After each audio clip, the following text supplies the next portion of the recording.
తెలంగాణ రాష్ట్రంలో ఉన్నటువంటి వృద్ధులకు, వికలాంగులకు, వితంతువులకు తెలంగాణ రాష్ట్ర కాంగ్రెస్ ప్రభుత్వం అదిరిపోయే శుభవార్తలనైతే తీసుకొని రావడం జరిగింది.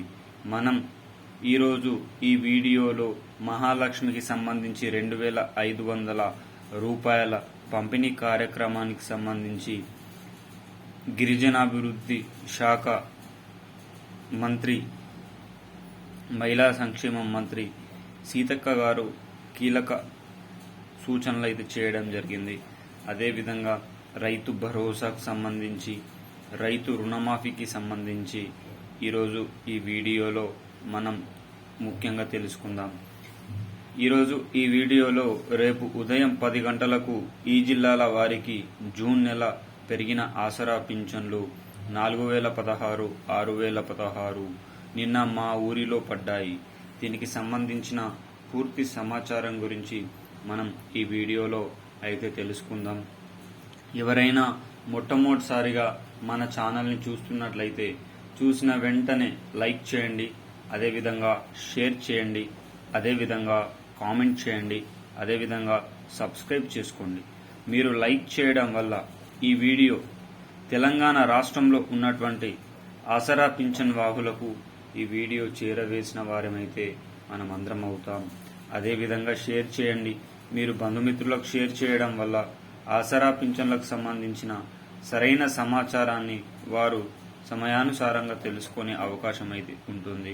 ప్రతి ఒక్కరూ సబ్స్క్రైబ్ చేసుకొని బెల్ ఐకాన్ ఆన్లో పెట్టుకోండి. మీరు సబ్స్క్రైబ్ చేసుకొని బెల్ ఐకాన్ ఆన్లో పెట్టడం వల్ల తెలంగాణ రాష్ట్ర ప్రభుత్వం నుంచి కానీ, ఆంధ్రప్రదేశ్ రాష్ట్ర ప్రభుత్వం నుంచి కానీ, కేంద్ర ప్రభుత్వం నుంచి కానీ ప్రభుత్వాలు ప్రవేశపెట్టే వినూత్నమైన ప్రజా సంక్షేమ పథకాలు ఎప్పటికప్పుడు సమయానుసారంగా, నిర్దిష్టానుసారంగా, లోపభూయిష్టమైన సమాచారంతో మీ ముందుకు తీసుకొని రావడం జరుగుతుంది. తద్వారా యావత్ తెలంగాణ ప్రజలు ఆసరా పింఛన్లకు సంబంధించిన సమాచారం అయితే తెలుసుకునే అవకాశం అయితే ఉంటుంది. ఇక ఆలస్యం చేయకుండా వీడియోలోకి అయితే వెళ్ళిపోదాం. మహిళా సోదరీమణులకు 2,500 రూపాయలకు పంపిణీకి సంబంధించిన కీలకమైన సూచనలను గిరిజనాభివృద్ధి మంత్రి సీతక్క పేర్కొనడం జరిగింది.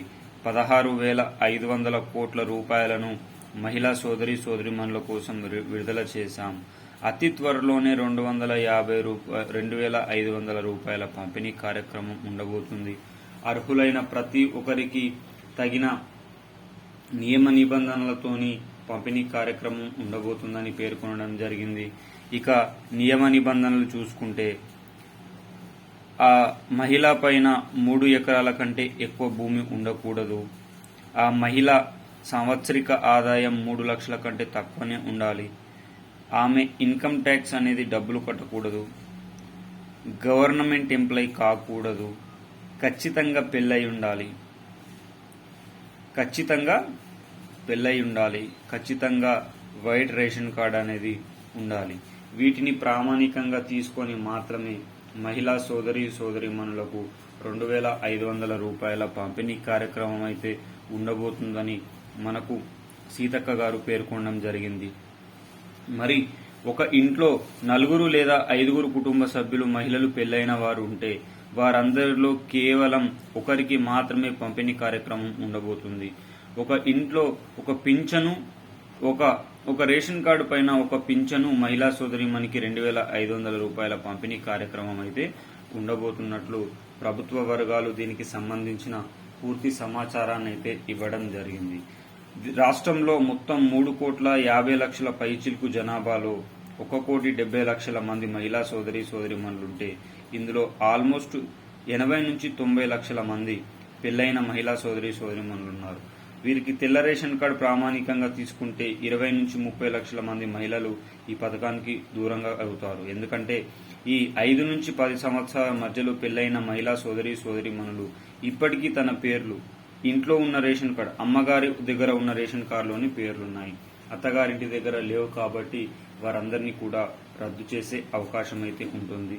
సో ఈ విధంగా ఎవరైతే అణగారిన వర్గాల వారికి సంబంధించి ఎవరైతే పేదరిక వర్గానికి కింద లోపల ఉన్నారో వారందరికీ అయితే ప్రతి ఒక్కరికి 2,500 రూపాయల పంపిణీ కార్యక్రమం అయితే ఉండబోతుందని తెలంగాణ రాష్ట్ర కాంగ్రెస్ ప్రభుత్వం పేర్కొన్న సంగతి తెలిసిందే.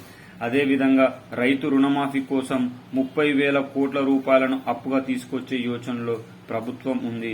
దీనికి సంబంధించి ఆర్బీఐకి వినతులను కూడా పెట్టడం జరిగింది. 50,000 మొదటి దఫా కింద 75,000, 75,000 ఈ విధంగా దఫాల వారీగా రైతు రుణమాఫీ చేసే ఆలోచనలో కాంగ్రెస్ రాష్ట్ర ప్రభుత్వం కనిపిస్తా ఉంది. 70% మంది రైతులకు 1 లక్ష లోపే రుణాలు ఉన్నాయని కూడా మనకు కాంగ్రెస్ గవర్నమెంట్ అయితే పేర్కొనడం అయితే జరిగింది. ఏది ఏమైనా ఆగస్టు 15 లోపు ఇచ్చిన మాట ప్రకారం తెలంగాణ యావత్ రైతన్నలకు రైతు రుణమాఫీ 2-3 దఫాల్లో పూర్తి చేస్తా అని పేర్కొనడం అయితే జరిగింది. జూలై మొదటి వారం నుంచి రైతు రుణమాఫీ ప్రక్రియ ప్రారంభం కాబోతున్నట్లు సమాచారం అయితే రానే వచ్చింది.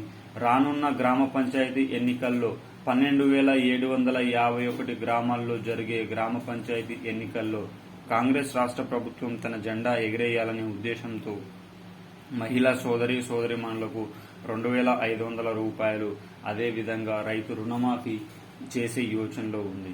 మరి ఇలాంటి తరుణంలోనే రాష్ట్రంలో ఉన్న 55 లక్షల మంది ఆసరా పింఛన్ వావులకు కూడా తెలంగాణ రాష్ట్ర కాంగ్రెస్ ప్రభుత్వం అదిరిపోయే శుభవార్తను తీసుకొని రావడం జరిగింది. ఈ జూన్ నెల ఆసరా పింఛన్ల పంపిణీ ప్రక్రియ ఆల్రెడీ నిజామాబాద్, కామారెడ్డి, ఆదిలాబాద్, వరంగల్ ఈ జిల్లాల్లో ప్రారంభమైతే అయ్యింది. మరి మిగతా జిల్లాలో రేపు ఉదయం నుంచి ప్రారంభం అయ్యే అవకాశం అయితే ఉంది. ఈ జూన్ నెల ఆసరా పింఛన్లు మాత్రం అందరూ అనుకున్నట్టుగా బ్యాంకుల్లో అయితే జమ చేయడం లేదు. అందరిలాగానే పోస్ట్ ఆఫీస్లోనే ఇస్తున్నట్టు సమాచారం. జిల్లాలకు అనుగుణంగా పంపిణీ కార్యక్రమం ఉండబోతుందన్నట్లు మనకు రాష్ట్ర ప్రభుత్వం అయితే పేర్కొనడం జరిగింది. మరి ప్రజాపాలన పథకంలో కొత్తగా అప్లై చేసుకున్న ఆసరా పింఛన్ వాహులకు సంబంధించిన డబ్బులు పంపిణీ కార్యక్రమం, కొత్త ఆసరా పింఛన్ల లిస్టు కూడా ఈ జూన్ చివరి వారంలో విడుదలయ్యి జూలై నుంచి పెరిగిన ఆసరా పింఛన్లను ఇవ్వాలని తెలంగాణ రాష్ట్ర కాంగ్రెస్ ప్రభుత్వం ఆలోచిస్తా ఉంది. ఎందుకనగా 55 లక్షల మంది ఆసరా పింఛన్ వాహుల యొక్క ఓట్లను కూడా కొల్లగొట్టాలనే ఉద్దేశంతో పెరిగిన ఆసరా పింఛన్లు తెలంగాణ రాష్ట్ర కాంగ్రెస్ ప్రభుత్వం నాంది పలికే అవకాశం అయితే ఉంది. మరి ఈ విధంగా తెలంగాణ రాష్ట్ర కాంగ్రెస్ ప్రభుత్వం ఇచ్చిన హామీలను ముందుకు వెళ్తే తెలంగాణ రాష్ట్రంలో జరిగే గ్రామ పంచాయతీ ఎన్నికల్లో 12,751 గ్రామ పంచాయతీ ఎన్నికల్లో క్లీన్ స్వీప్ కొట్టే అవకాశం అయితే లేకపోలేదు. మరి తెలంగాణ రాష్ట్ర కాంగ్రెస్ ప్రభుత్వం ఇచ్చిన హామీలను నిలబెట్టుకొని తన వైఖరిని చాటుతుందా, లేకపోతే కాంగ్రెస్ అంటేనే మోసం అని మరోసారి నిరూపిస్తుందా, ఈరోజు తెలుసుకుందాం. ఇక వీడియో నచ్చితే లైక్ చేయండి, షేర్ చేయండి, కామెంట్ చేయండి. జై జవాన్, జై కిసాన్, జై హింద్, జై భారత్.